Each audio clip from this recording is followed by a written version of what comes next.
Bueno, a continuación vamos a desarrollar el tema de corrosión. Vamos a tratar de interpretar cuáles son los factores que se desencadenan este fenómeno, cuáles son los daños que puede producir, y a posteriori vamos a tratar de ver, según los distintos tipos de corrosión que haya, de qué forma podemos prevenirlo para piezas o estructuras que estén en servicio. En principio, tenemos que recordar que el estado de equilibrio que tienen los metales, la forma estable, la forma de menor energía en el que se presentan en la naturaleza, es en forma de óxidos. Por eso hemos visto que en los yacimientos de metales nunca vamos a encontrar a los metales en estado puro, sino formando parte de algún óxido de ese metal. Mediante los procesos metalúrgicos podemos obtener los metales puros sacándoles el oxígeno de su óxido y situándolo en condiciones que no van a ser estables. Entonces tendremos metales puros, como hemos visto en el proceso de fabricación del acero, pero que no va a estar dado en condiciones estables en la medida que ya no sea un óxido de hierro, sino hierro puro. Entonces, en ese estado, los metales van a tener una tendencia a ir evolucionando hacia un estado natural, digamos, como el originario, oxidado, lo cual va a implicar que van a sufrir un proceso de corrosión. La corrosión se manifiesta como una destrucción lenta y progresiva de los materiales por el efecto de agentes exteriores. Este proceso es muy lento en general, y más aún si se puede obstaculizar la superficie con algún tipo de recubrimiento protector. Vamos entonces a ver algunos tipos de corrosión, como se denominan en la jerga práctica. Digamos, básicamente tenemos el caso de la corrosión generalizada. Esta se produce en forma uniforme y homogénea en toda la superficie del metal. Su efecto se traduce en una reducción de espesor. Entonces se va perdiendo espesor útil de metal, dado que va siendo reemplazado por el óxido del metal. El óxido es desgranable, no tiene resistencia mecánica, y por lo tanto se pierde sección resistente de la estructura, y también se pierde, por supuesto, peso, además de sección resistente del propio metal. Este es un proceso, en el caso de la corrosión generalizada, que es muy lento, puede llevar decenas de años su evolución, y la destrucción es total en términos de que se va a producir en forma generalizada en toda la pieza. Aquí vemos un tambor, digamos, como sometido a corrosión está totalmente dañado. Aquí vemos una pieza también de chapa que está toda corroída, en particular ya aquí aparecen roturas debido a la pérdida de pared. Entonces, bueno, tenemos ese primer caso de corrosión general o uniforme, y aquí vemos algunas otras fotos de cómo, digamos, esa superficie de los metales está siendo corroída de manera generalizada y uniforme. También tenemos el caso de las corrosiones localizadas. En este caso, no se va a dar en zonas de la superficie donde se va a localizar el efecto destructivo de picado, ¿no?, por corrosión debido a factores tales como la humedad, el calor, vapores y eventualmente superficies con grandes rugosidades, o bien la combinación de todos ellos. Esto ya es un proceso más rápido que se puede llevar desde algunos meses y dentro del año que haya comenzado la misma, y la destrucción es parcial. Fundamentalmente se difiere del anterior en el hecho de que el calor, los vapores y esas superficies con grandes rugosidades estarán localizadas en alguna parte de toda la estructura. Por lo tanto, el efecto no solo que se localiza, sino que se concentra en ese lugar. Y esto es lo que genera una destrucción, digamos, de esa zona localizada, no generalizada, de una manera más rápida que en el caso de la corrosión generalizada. Aquí estamos viendo cómo en esta estructura roblonada, como se ve acá, esta es la zona en la cual probablemente por estar en contacto con humedad o con algún agente químico agresivo, como esta zona fue dañada particularmente, siendo que el resto no muestra el mismo tenor de daño frente a la corrosión.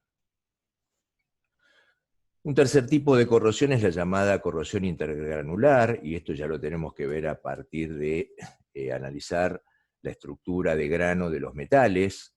Lo que ocurre es que a veces en los bordes de grano nosotros tenemos impurezas, que vimos que es lo último que puede solidificar cuando se produce un proceso de solidificación de algún metal o alguna aleación. En general esas impurezas quedan en los bordes de grano. En el caso del acero, por ejemplo, es muy común que sea el azufre o el fósforo. Si no fueron quitados del proceso de fabricación, van a aparecer. Y en el caso en que haya atmósferas corrosivas en el medio en el que se esté utilizando ese material, desde la superficie puede empezar a avanzar un proceso que preferencialmente genere reacciones químicas con esas impurezas que están en los bordes de grano, generando entonces una corrosión que se va a llamar intergranular, o sea, se va a dar entre los granos, ¿sí? Y aquí lo que va a ocurrir es que vamos a tener una penetración de esa corrosión, que por ahí no siempre es muy visible o es detectable, dado que esto va a ir progresando hacia el interior de la pieza, y el riesgo de este tipo de fallas provocadas por este tipo de corrosión es que podemos llegar a tener una rotura rápida y catastrófica por no tener ninguna advertencia previa de que se esté generando este mecanismo, ¿no es cierto? Aquí tenemos entonces situaciones de corrosión intergranular. También puede darse de forma intragranular en el caso en que haya algunos planos que por algún motivo hayan quedado con un exceso de energía libre y favorezcan la corrosión. Y bueno, y aquí tenemos ejemplos entonces de situaciones en las que tenemos corrosión en bordes de grano, o en este caso en el interior de los granos. Un cuarto tipo de corrosión es la llamada corrosión galvánica. En este caso, si dos metales se sumergen en una disolución acuosa o en una atmósfera muy húmeda, se va a producir una corrosión del metal que tenga menor potencial electroquímico, que va a actuar como ánodo, y va a permanecer inactivo el de mayor potencial electroquímico, que será el cátodo. Ustedes recordarán de química que tenemos la serie de potenciales electroquímicos, donde cada elemento tiene, en este caso, un valor de potencial electroquímico determinado. Los hay de valores positivos hasta valores negativos.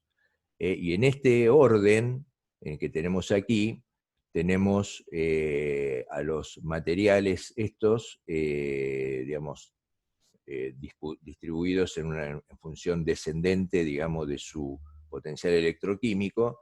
Y bueno, lo que de alguna manera plantea la corrosión galvánica es que los materiales que tienen mayor potencial electroquímico van a estar más protegidos, ¿sí?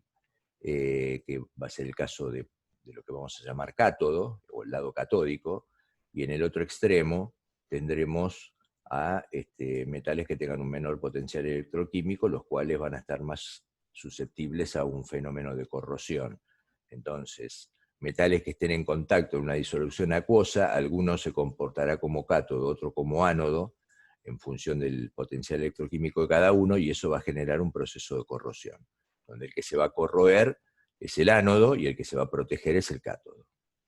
Eso va a depender de la posición relativa, ¿no? En una estructura, si hay, por ejemplo, hierro y zinc, bueno, claramente el zinc se va a corroer, y el hierro se va a proteger, ¿no? Ese concepto, por ejemplo, de algunas protecciones que se utilizan, como por ejemplo la chapa galvanizada o zincada, que bueno, el rol del zinc justamente es tener la capacidad de corroerse más que el hierro, de esa manera el hierro queda protegido.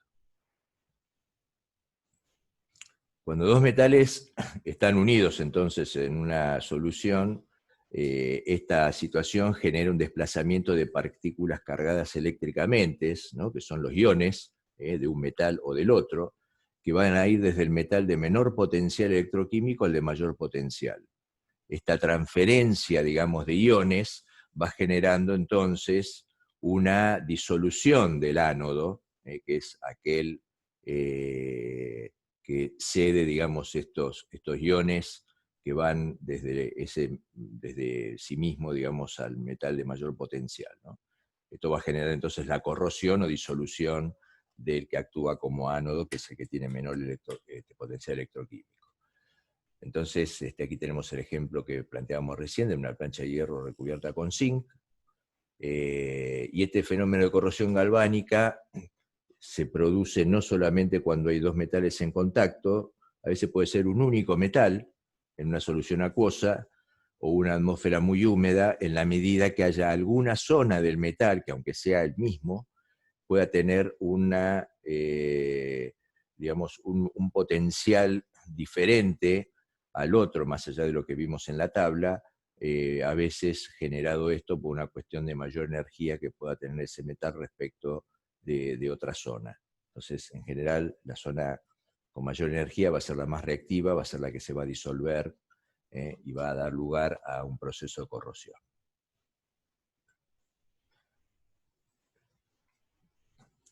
Aquí tenemos entonces un ejemplo, digamos, práctico.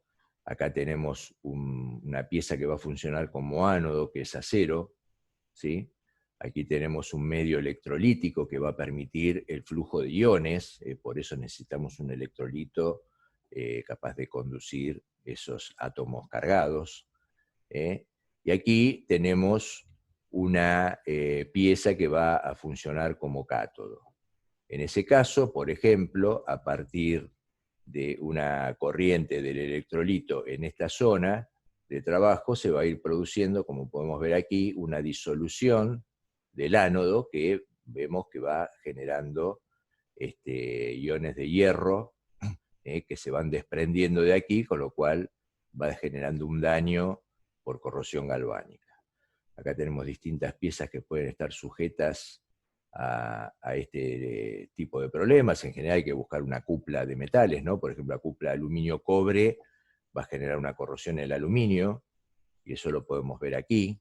El cobre tiene un potencial electrolítico mucho mayor que el del aluminio, que está por aquí abajo, ¿sí? Entonces, bueno, eso, digamos, va a ser indicativo de que en una cupla aluminio-cobre vamos a tener problemas con el aluminio, que va a corroerse y el cobre va a estar inalterable. En un gasoducto, bueno, acá vemos también, en función de distintos potenciales electroquímicos, puede haber una fractura tipo catastrófica originada por este tipo de corrosión, y en una cupla cobre-acero, también, por ser el cobre más electropositivo que el acero, va a haber una corrosión en el acero. Por eso que es muy importante ver también en la práctica, cuando se generan estructuras, cómo son las combinaciones de los elementos metálicos que interactúan, incluyendo no solo la parte estructural, sino también cómo se hacen las uniones, ¿no? Digamos que si, para poner un ejemplo grosero, si yo tengo grandes superficies de cobre y la pretendo unir con remaches de acero, esas pequeñas zonas de acero que van a funcionar como ánodos, y al ser justamente pequeñas se van a corroer más que el cobre, ¿no? El cobre va a estar protegido, y por ser pequeñas van a producir su disolución o destrucción rápida. Con lo cual, si yo tengo una unión de remaches de acero en chapas de cobre, digamos que ese tipo de uniones va a tener muy poca vida.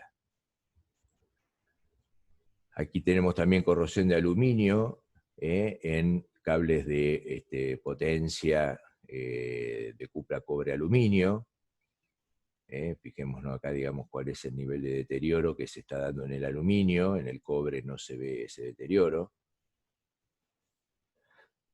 Y acá tenemos, por ejemplo, una corrosión asociada también a la existencia de dos metales distintos, donde hay una cupla galvánica, y vemos cómo en este caso el metal de la chapa se corroe en función de que la soldadura se ha hecho de un material que funciona en este caso como ánodo, como cátodo, perdón.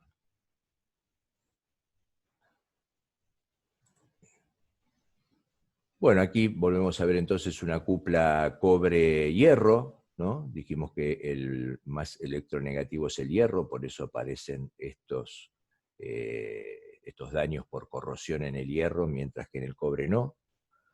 Fíjense, esto que está aquí son zonas cercanas a estos puntos donde hay uniones, en particular ahí hay una corrosión selectiva de esa zona, igual que lo hay alrededor de estos remaches, justamente por lo que acabamos de comentar de cuáles son los materiales que están involucrados.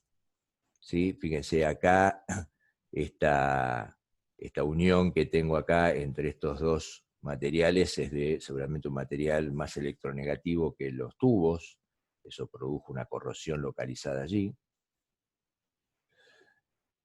Y bueno, entramos entonces ahora en otro tipo de corrosión, una vez visto la electroquímica, que es muy importante, y esta será la corrosión química, que es el resultado de la interacción de los ácidos y los álcalis o bases con los metales. En el caso de los ácidos, por ejemplo, el hierro es atacado por los ácidos sulfúrico, clorhídrico y nítrico, aunque este último crea una capa más estable que desacelera la corrosión y lo va disolviendo lentamente. En cambio, los ácidos sulfúrico y clorhídrico digamos, tienen una acción más agresiva sobre el acero y lo disuelven más rápidamente. Cuando estos están diluidos en agua, los atacan más fácilmente, dado que el agua, digamos, promueve también los procesos de corrosión. El hierro va a quedar protegido en presencia de ácido nítrico concentrado, siendo la capa muy estable y la corrosión en ese caso muy lenta. Fíjense que de alguna forma estos ácidos que estamos mencionando acá están de alguna forma asociados a los que vimos que se utilizan en los ataques metalográficos para observar aceros, ¿no?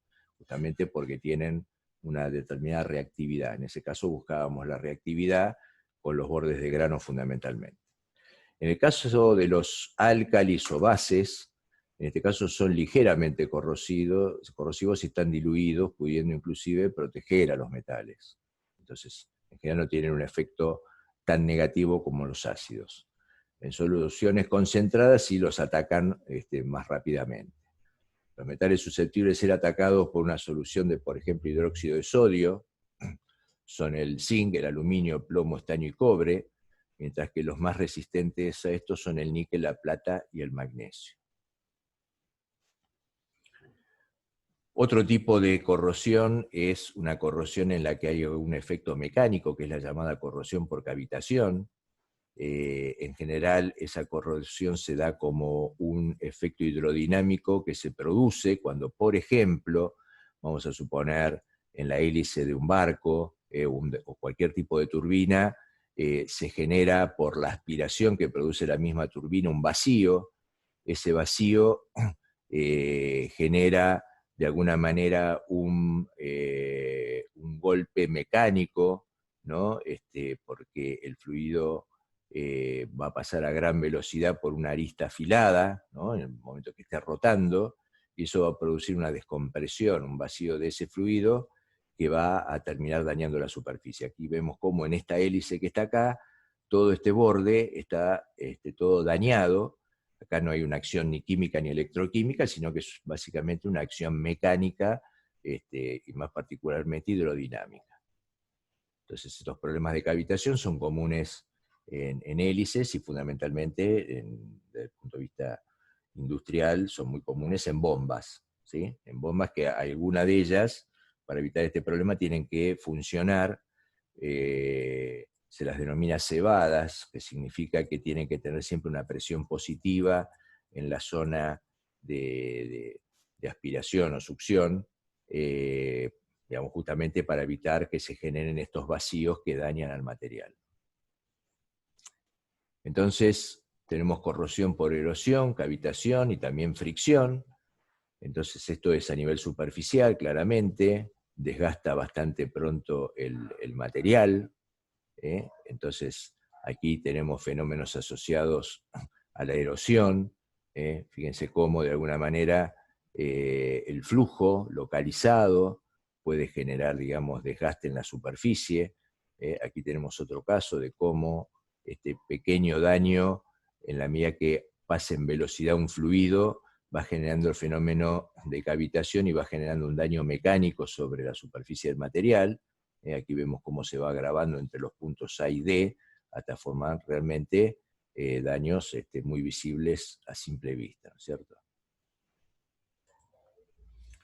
Acá tenemos fotos de lo que estamos comentando. Esta es una turbina de inoxidable que tuvo un daño de cavitación por baja presión en la succión. Fíjense qué marcados están todos estos huecos asociados a la pérdida de material por ese fenómeno.